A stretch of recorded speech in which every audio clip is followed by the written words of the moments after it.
Ah, my dear, come closer, not for comfort, but for clarity, because there's a truth humming beneath your ribs that you've avoided long enough. 10 years. 10 unbroken years of fingers aimed at you like weapons that never ran out of ammunition. 10 years where the crowd didn't need evidence, logic, or memory. All they needed was a target, someone to absorb the blame they refused to confront in their own reflection. And you were chosen. Not because you were guilty, because you were available, because you were quiet, because you didn't fight back the way a predictable villain would. You baffled them even in stillness. And confusion in insecure people always mutates into accusation. 10 long years where your name was twisted until it didn't even feel like yours anymore. They shaped it, bent it, distorted it into something that made them feel steady, something that justified their prejudice, something that excused their lack of introspection. They pointed at you not because you were dangerous, but because it allowed them to avoid confronting the danger that lived inside them. Projection is a convenient art, and they practiced it with enthusiasm. Let's peel this back slowly. They didn't just accuse you, they curated an entire identity for you, a character, a role. They fed each other exaggerated versions of who you supposedly were, passing those stories around like communal oxygen. And every time the narrative grew, your actual truth drowned a little more beneath their noise. 10 years of being branded something you never were. 10 years of being cast as the villain in situations where you didn't even have a speaking role. 10 years of carrying weight that wasn't yours to lift. And the world around you treated that weight like it was deserved. But here's where it gets interesting. You stayed intact. Not untouched, but intact. You absorbed accusations without collapsing into the caricature they wanted you to become. They expected you to break, lash out, melt under pressure. They expected you to respond like the monster they painted you as, but you didn't. And that restraint confused them more than any outburst ever could. People don't fear what they understand. They fear what they can't categorize. You gave them no category, so they created one, and they filled it with everything they secretly feared about themselves. Now listen carefully. They weren't attacking you. They were defending themselves from the truth. Because if you weren't the problem, then who was? If you weren't the reason everything felt fractured, then what explanation remained? The finger-pointing wasn't about you. It was about avoiding the mirror. The real monster lived in their reflection, and none of them had the courage to confront it. So they projected it onto the closest person who wouldn't retaliate. Someone they knew had depth, but didn't yet know how to weaponize it. 10 years taught you how fear behaves, how guilt disguises itself, how insecurity hunts for a scapegoat. You watched people twist stories, exaggerate events, and craft entire realities from fragments that didn't even belong to the same picture. You learned, painfully, that groups bond through shared delusions more easily than shared accountability. And through all of this, you held your ground. The restraint they mocked was actually discipline. The composure they misread as passivity was actually power in its dormant stage. You were observing, learning, cataloging patterns with the quiet precision of someone who already knew that one day truth would rise without needing your permission. Let's talk about those nights, the ones where replaying conversations felt like dissecting crime scenes. You asked questions no one bothered to ask themselves. What did I actually do wrong? Why are they so certain? Why does the room change when I enter? And slowly, painfully, the answers formed. Not about your guilt, but about their reflection. They needed a monster, You were convenient. They needed simplicity. You were misunderstood. They needed control. You were unreactive. And nothing terrifies the insecure more than someone they cannot provoke. The transformation began in the shadows of those realizations. You stopped defending yourself. You stopped explaining. You stopped shrinking your presence to make others comfortable with their own contradictions. You stopped giving CPR to connections that only existed when they needed an enemy. You shifted, and they felt it. That's the part nobody admits. They felt the change before they understood it. The energy shifted when you walked in. Conversations stuttered, eyes darted. People who once spoke against you suddenly became careful with their tone. Not because they grew wiser, but because they sensed something rising in you that no longer aligned with the powerless version they invented. You learned the hardest skill, emotional detachment without emotional decay. You didn't go numb, you went selective. You stopped absorbing the room's projections and started observing them. You realized that most people accuse others of the exact thing they're hiding within themselves. Your restraint became a mirror they couldn't handle. And nothing exposes character faster than an unbroken target who refuses to crumble. 10 years of being misunderstood rewired the way you see humanity. You no longer fall for confident accusations. You watch the eyes, the hesitations, the tone shifts. You read the pauses between words. You learned that guilt reveals itself long before confession. And you saw guilt everywhere. Subtle, disguised, trembling under the surface. And this is where the narrative flips. They didn't realize that while they spent 10 years trying to paint you as the monster, they were revealing their own reflection.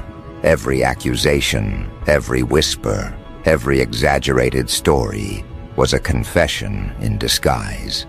They showed their envy, their insecurity, their lack of integrity, all while claiming moral superiority.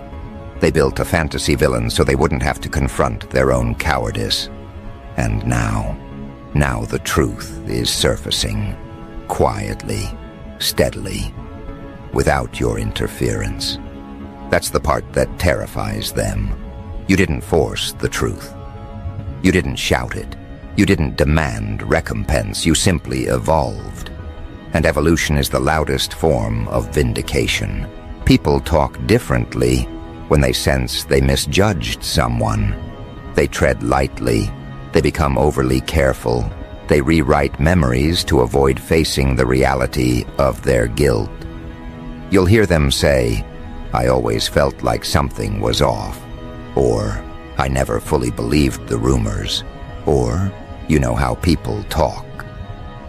These aren't apologies, they're survival techniques. They're trying to distance themselves from the version of themselves that attacked you. But here's what they don't realize. You were paying attention the entire time. You saw every switch in loyalty, every calculated silence, every micro-expression that revealed cowardice in real time. You don't need revenge. You already received answers. 10 years of observation built an internal archive that no apology could erase or overwrite. Your clarity came not from their honesty, but from their inconsistency. 10 years didn't break you, they calibrated you. You learned how to stand in a room full of doubt and remain centered. You learned how to navigate conversations loaded with hidden daggers without bleeding. You learned how to build trust on action, not words. You learned how to detach without disappearing. You learned how to listen beneath the surface. These are skills people spend decades acquiring. You learned them through necessity. But the most important realization, they never feared you. They feared what your presence revealed about them. You exposed their fragility without speaking. You exposed their dishonesty without accusation. You exposed their jealousy without provocation. That's why they attacked you. Not because you were guilty, but because you were a threat to the stories they told themselves to sleep at night. And now, the script has flipped. History is rebalancing itself. Slowly, yes, but inevitably. People are beginning to revisit the last decade with new eyes. Questions are forming. Doubts are resurfacing. The version of you they attacked doesn't match the version standing now. And that discrepancy is haunting them. You don't need to explain yourself anymore. You are the explanation. Your composure is proof. Your growth is evidence. Your transformation is testimony. The real monster was never you. It was the reflection they refused to examine. And now, they're catching up to a truth you've carried for years. You weren't the villain of the story. You were the lesson, and now the script has flipped. History is rebalancing itself. Slowly, yes, but inevitably. People are beginning to revisit the last decade with new eyes. Questions are forming. Doubts are resurfacing. The version of you they attacked doesn't match the version standing now. And that discrepancy is haunting them. You don't need to explain yourself anymore. You are the explanation. Your composure is proof. Your growth is evidence. Your transformation is testimony. The real monster was never you. It was the reflection they refused to examine. And now, they're catching up to a truth you've carried for years. You weren't the villain of the story. You were the lesson, and here's where the tension deepens, because lessons aren't gentle. They're confrontational. They don't soothe the ego. They slice right through it. And when people realize they misjudged someone for 10 years straight, it does something violent to their internal balance. It forces their mind to replay every moment where they pointed, accused, and insisted without hesitation. Every time they contributed to the narrative. Every time they nodded along, even when something inside them whispered that the pieces didn't add up. That borderline instinct they ignored is resurfacing like a bruise they can't hide anymore. You've become the verdict they never prepared for. Because when someone invests 10 years in labeling you the monster, and then time reveals the truth, what happens next isn't peace, it's panic. They start questioning themselves, not out loud, but in those quiet hours where regret surfaces with nowhere to hide. They don't just ask, "Were we wrong about you?" They ask the real question beneath it, "What does that make us?" That's where the fear begins. Because if you weren't the monster, then the cruelty they showed wasn't justified. It was exposed. They can't pretend it was caution. They can't call it instinct.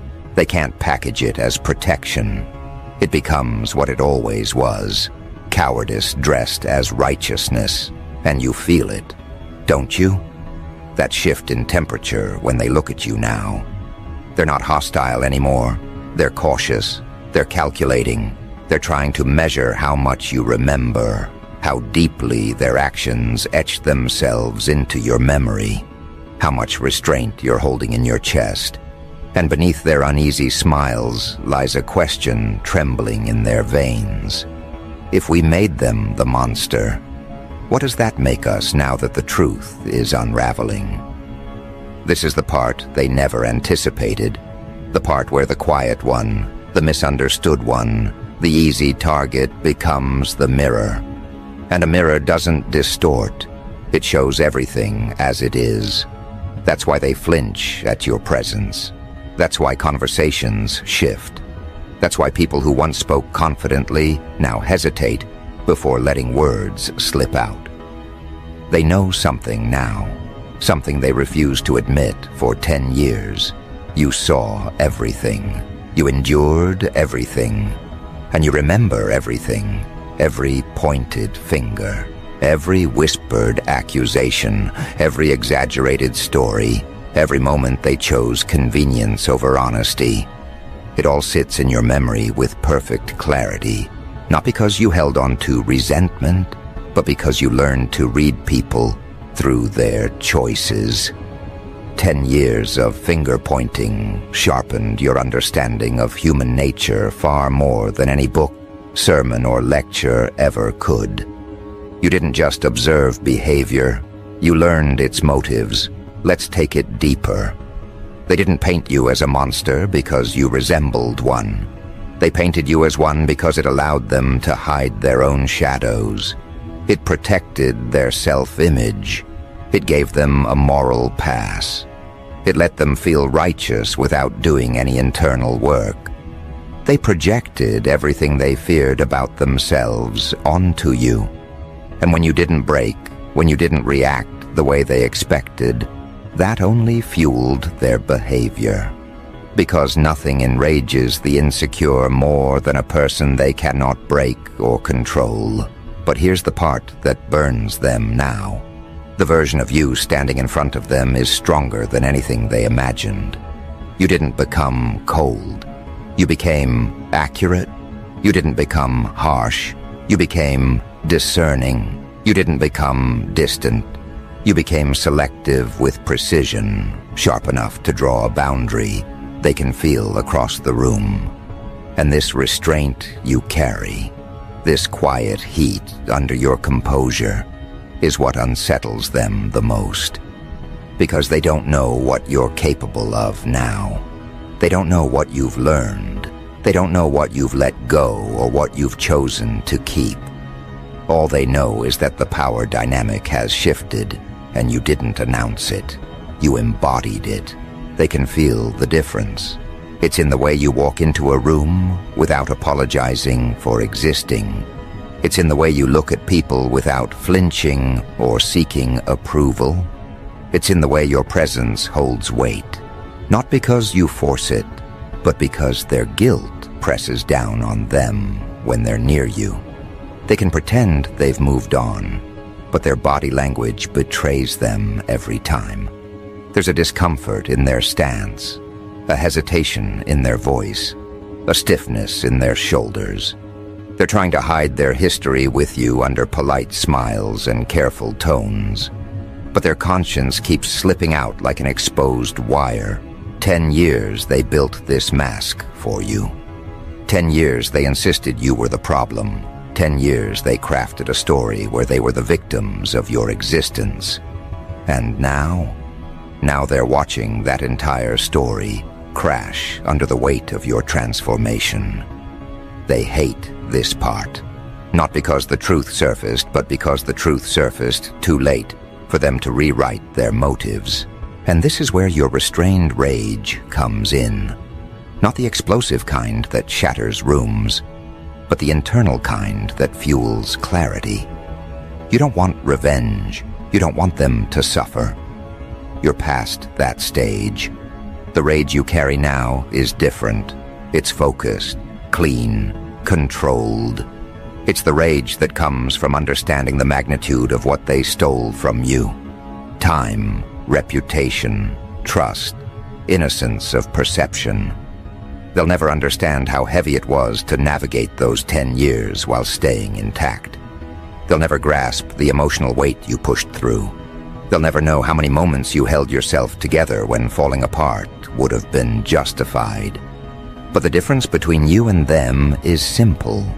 You chose resilience where they chose convenience. And now, the consequences are unfolding.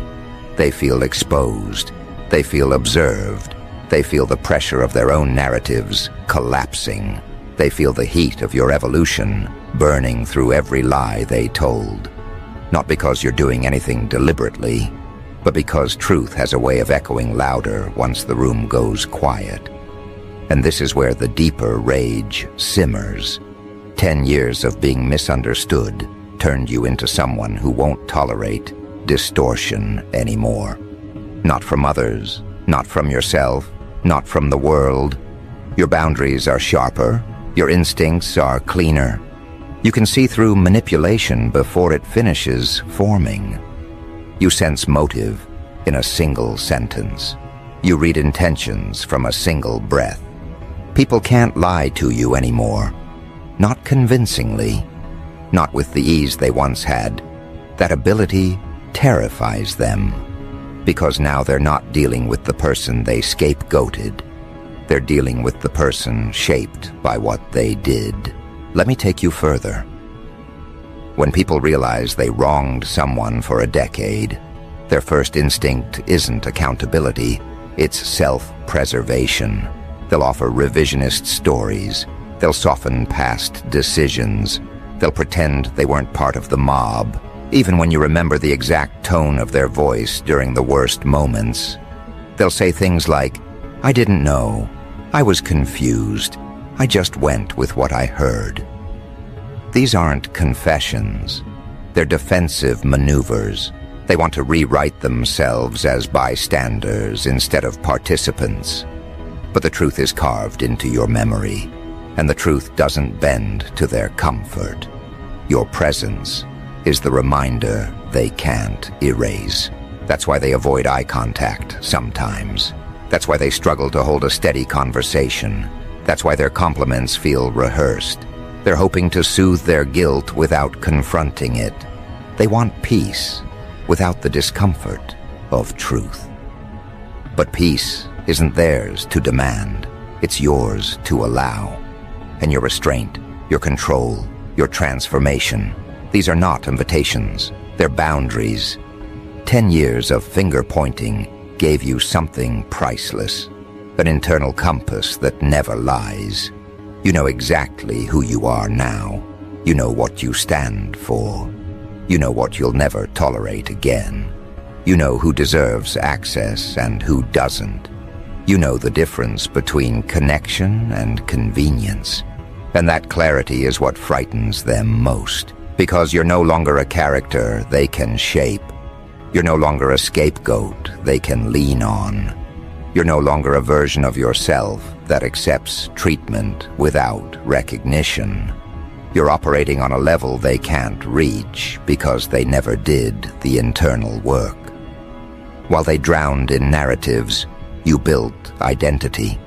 While they exaggerated your flaws, you strengthened your foundation. While they twisted stories, you refined purpose. And now, every time they encounter you, they face the result of their actions. You became the reminder they never asked for. You became the quiet consequence that follows them into every memory of those 10 years. And the rage you carry, this human rage that pulses beneath your restraint, doesn't seek retribution. It seeks understanding. It seeks truth. It seeks alignment with the person you fought to become. And here's the ultimate twist. They spent 10 years trying to convince everyone you were the monster. Now they're terrified that you finally see the monster in them. Not because you want revenge, not because you want their downfall, but because your eyes no longer filter them through innocence. You see them accurately now. And people fear accuracy more than accusation. This accuracy, this sharpened lens, has become the thing they can't escape. You don't look at them with confusion anymore. You don't tilt your head trying to understand why they did what they did. You don't replay conversations, hoping to uncover the part where you might have misinterpreted something. That era is dead.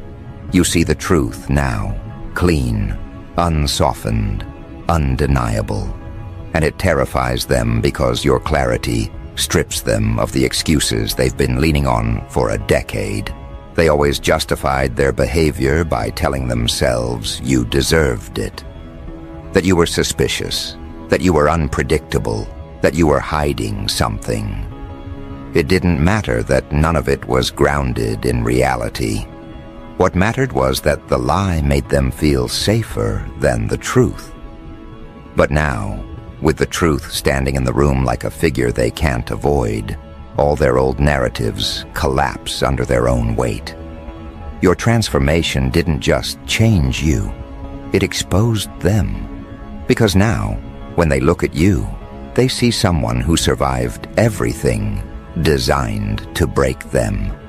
And that's the part they cannot reconcile. If you weren't the monster, if you weren't the villain, then what does that make them? What does that make the people who nodded along, pointed fingers, and whispered confidently behind your back?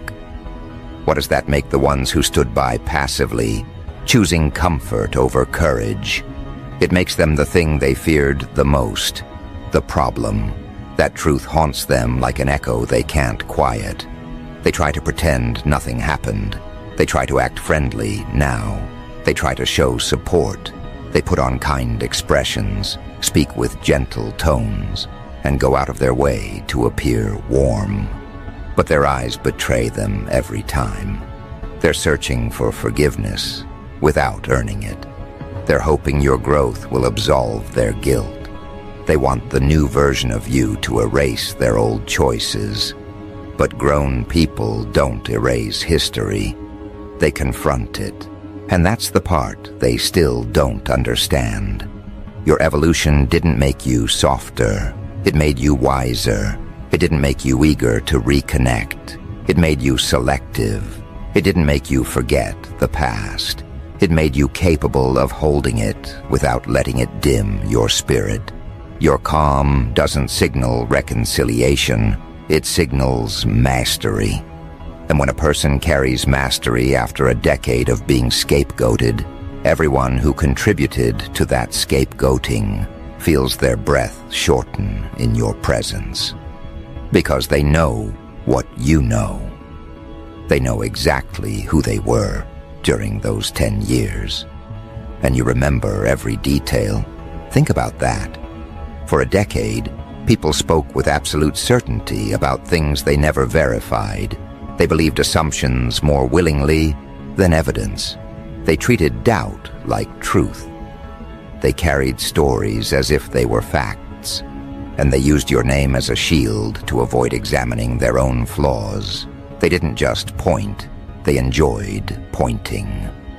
It bonded them, it united them, it gave them a sense of importance. Now they walk differently around you. Not because you changed your tone, not because you demanded respect, but because your existence challenges the story they told themselves. They can't claim wisdom anymore. They can't claim moral superiority. They can't claim intuition. Their whole identity is cracked open by your resilience. And here's where the deeper shift begins. It's not just that you see them accurately. It's that they know you see them accurately. That knowledge sits in their subconscious like a quiet alarm. It pulses every time they think of the past. They replay scenes where they spoke too confidently. They remember the days they distanced themselves without cause. They recall the moments they doubted you publicly, just to blend into the crowd. And now, with your clarity standing firm, they can't hide behind ignorance anymore. You can feel their uneasiness. You can sense the hesitation in their voice. You can see the guilt in the way they overcompensate. You can read their fear in the way they glance at you, then look away. They're not afraid of you. They're afraid of being seen. Because if you see them clearly, then you see the cowardice they tried to pretend wasn't there. You see the weakness they tried to cloak in confidence. You see the pettiness they disguised as concern. You see the envy they called intuition. And you see the insecurity they projected onto you. For 10 relentless years, they spent a decade building a version of you that made them feel superior. Now they're forced to stand in front of the version of themselves they tried to avoid. That's the real horror for them. Not your growth, not your strength, not your comeback, but the realization that the real monster was never in your actions. It was hiding in their reflection all along. Let's take this further, because this is the part they will never admit. People prefer you broken. Broken people are easier to control, easier to dismiss, easier to blame. A broken person doesn't defend themselves. They accept the label handed to them. They internalize the narrative. They bend under pressure. But you didn't. Even during the worst years, even when the weight felt unfair, Even when the lies echoed louder than the truth, something in you refused to collapse. Your endurance wasn't weakness. It was quiet power forming its shape. And now that power stands in front of them, fully realized. You're not angry, you're not desperate, you're not seeking acceptance. And that unsettles them more than any confrontation ever could. Because they don't know what you'll do with this new version of yourself. They don't know how far you've grown. They don't know what limits you've broken. They don't know how you now interpret their past behavior. And in their uncertainty, they see one thing clearly. You owe them nothing. That truth shakes them more than your silence ever did. Because they always expected that once the dust settled, you'd come back into the fold. You'd be grateful for their minimal kindness.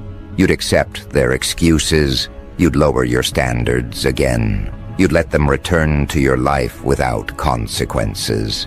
But instead you leveled up in ways they can't reach.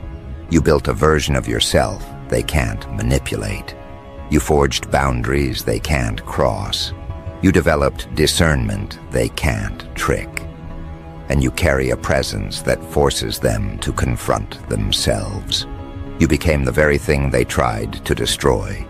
Not a monster, but a mirror. And mirrors don't lie. They reflect what stands in front of them. They show the truth, whether someone is ready to face it or not.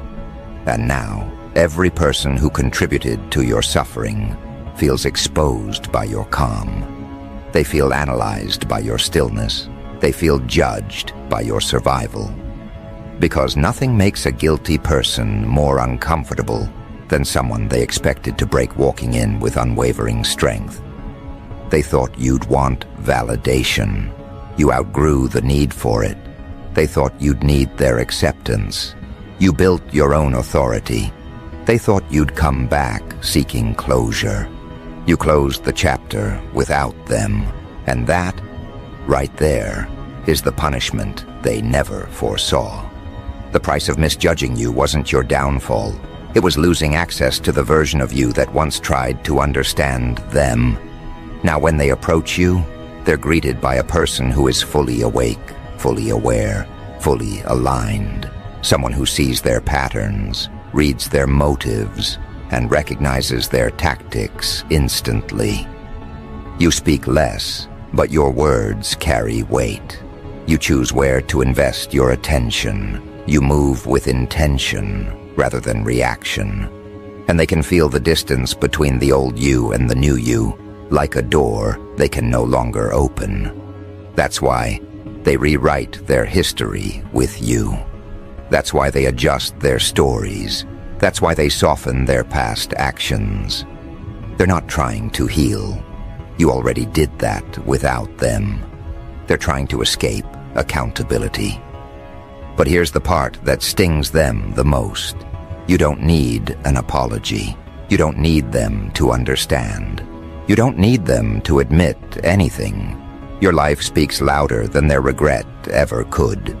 Your growth proves they were wrong. Your confidence proves their doubts were projections. Your stability proves their labels were nonsense. Your presence proves the truth they refused to see. And now they're left with only one thing, the realization that the monster they tried to paint was the reflection they avoided for 10 years. They attacked you because you were easy. They feared you because you were resilient. They misjudged you because you were quiet. They scapegoated you because you didn't retaliate. And now they tiptoe around you because your restraint has power. That's the kind of poetic reversal life rarely delivers, but it delivered it to you. Not because you demanded justice, but because truth eventually outgrows the hands that tried to bury it. Your journey isn't about proving them wrong. It's about becoming so aligned with who you are that their assumptions collapse naturally. Your presence is the correction. Your evolution is the closure. Your strength is the verdict. They wanted a monster. They expected a downfall. They predicted your collapse. Instead, you walked out of a decade-long crucible with a spine forged from endurance, a mind shaped by insight, and an identity rebuilt from truth. You carry yourself with the authority of someone who saw the worst in people and chose not to let it corrupt you. And that choice, that discipline, that maturity, that sheer internal power is the real reason they fear you now. Not because you'll expose them, but because you won't lie for them anymore. You won't pretend they were right. You won't shrink to ease their guilt. You won't dim yourself to make them comfortable. You won't play the character they assigned you. You won't fit the script they wrote. You erased it and wrote your own. They spent 10 years pointing fingers. Now they can't point at anything without remembering where those fingers were aimed before. You know who you are now. You know what you carry. You know what you've become. And you know exactly why they tremble in the space between who you were and who you are now. Because the truth is simple. You weren't the monster.